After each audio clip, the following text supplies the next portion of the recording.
Quels étaient mes nouveaux camarades avec lesquels j'ai fait connaissance en attendant le général en chef? Il arriva vers 7 heures et l'on s'est mis à table. Il m'ordonna de me placer aux côtés de lui. Tous les convives partageront mon étonnement de cette faveur insigne, mais je ne fus pas longtemps incertain sur les motifs qui me l'avaient attiré. Le général voulait savoir à quoi s'en tenir sur la nouvelle acquisition qu'il venait de faire. Si légèrement les questions commenceront avec les premiers services et ne se termineront qu'en sortant de table, c'est-à-dire pendant 3 quarts d'heure. Où avez-vous servi? À quelle armée? À quelle époque avez-vous commencé la guerre? Sous quels généraux avez-vous combattu? Quelle était la force de l'armée du Rhin? Quelle position avait-elle devant Mayence? Pourquoi n'est-on pas allé à son secours? Comment a-t-on perdu les lignes de la Lydie? Comment a-t-on débloqué l'anneau?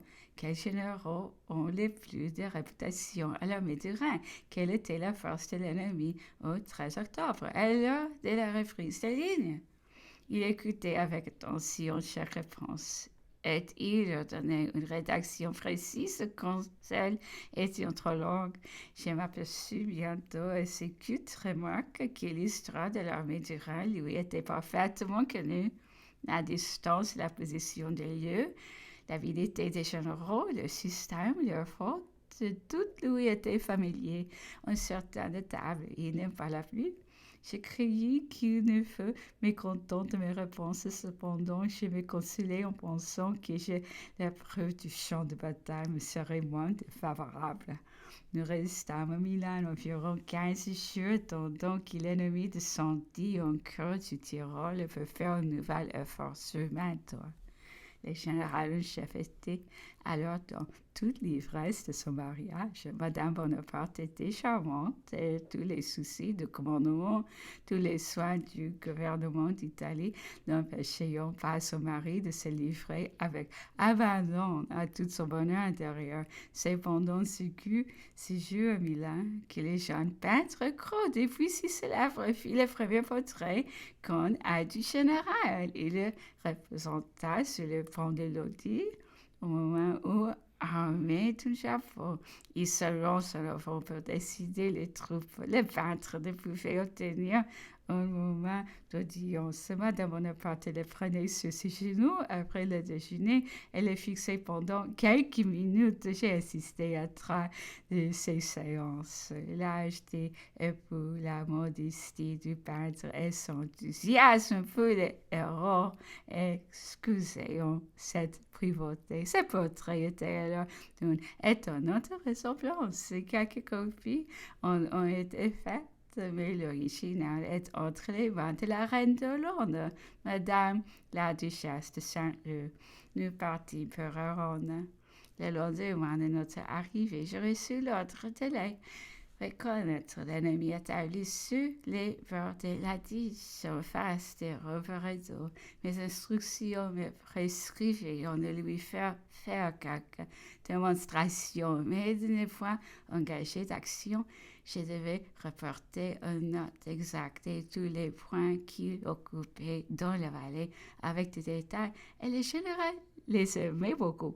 Sur les positions respectives des 2 avant-gardes, j'ai mis à ma disposition quelques troupes et je suis, quelques jours après, qu'un autre secret avait été donné à l'un des généraux d'avant-garde de me suivre dans tous mes mouvements et de rectifier mes étourderies. Cette reconnaissance était bien peu de choses. Ces jumeaux acquittés sont trop de gaucherie, et si le général en chef ne loua ni ma conduite ni mon rapport, du moins je ne reçus pas de reproches. L'ennemi ne tarda pas à revenir en force. Le général Bonaparte avait prévu les côtés par lesquels il serait attaqué, puisque le but principal des Autrichiens ne pouvait être qu'il des blocos, des Mantua. Il avait porté la masse de ses forces le long de la Diche à Rivoli et à la Corona. Il savait que l'archiduc Charles, ostiné à la prise des Kehl, que cette bicoque est devenue formidable. Moins que pas les fortifications, qui pas le général d'ici qui la défendait. Coûterait au prince beaucoup d'hommes et beaucoup de temps. La diversion de l'ennemi supporte les gagnants et sur Saint-Georges fut sans effet. Il vint se faire battre par les divisions mécénat à Rivoli sous la direction du général Bonaparte. Cette bataille eut des suites incalculables pour l'armée d'Italie. Le Tyrol nous fut ouvert, Mantoue ouvrit ses portes, et le général en chef eut le temps de s'expliquer avec le pape Tolentino. Peu de temps avant cette bataille de Rivoli, le général Brune était arrivé à l'armée envoyée par le directoire. L'apparition de ce général fut signalée par un écueil flatteur qui nous étonna. Son nom était complètement inconnu.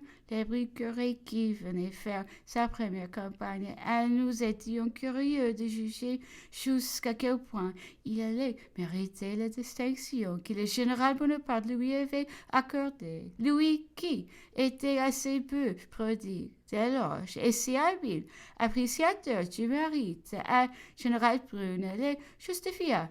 Je n'étais point à Rivoli. J'avais été envoyé à Saint-Georges, mais j'appris le lendemain par Soukowski que Brune s'était battu à la couronne avec une grande intelligence et une rare bravoure.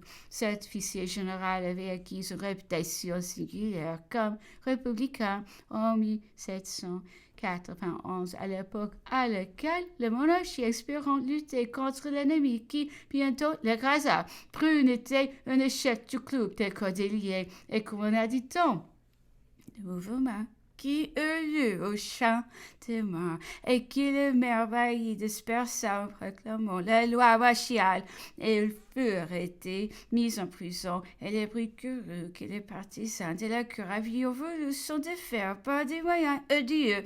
Au commencement de la guerre, Brune fut employé d'une manière assez obscure, et soit que le directoire créé d'un homme d'une audace peu commune, soit que lui-même ait senti que son courage s'était mieux employé à l'armée. Il obtint des lettres de service puissant d'Italie. Le général Bonaparte, qui prévoyait qu'un jour il aurait beaucoup de démêlés avec le parti jacobin, fit honneur au général Brune d'une partie du succès de la bataille de Rivoli. Et soit qu'il eût découvert en lui des talents qu'il a reste de février avec éclat dans quelques circonstances, soit qu'il voulut s'attacher un des chefs du parti qui comptait parmi ses membres des hommes de mérite remarquables par une grande énergie. Il le nomma général de division et peu d'années après, commandement chef de cette armée dont il avait été un des généraux les moins illustres. La poursuite de l'ennemi et la conquête de Tyrol furent confiées au général Joubert, jeune homme qui avait fait ses premières armées à l'armée des Pyrénées et qui le général en chef éleva un peu de temps du grade de simple colonel à celui de général de division. Son mérite était si éclatant que ses camarades plus anciens que lui ne se plaigneront point d'une préférence dont il s'était rendu digne par l'audace, des talents et d'une sagesse à la guerre, à laquelle Masséna lui-même rendait une haute justice. Je fus chargé d'accompagner Joubert jusqu'à Trente, dont il s'empara 5 jours après avoir commencé l'attaque de l'ennemi.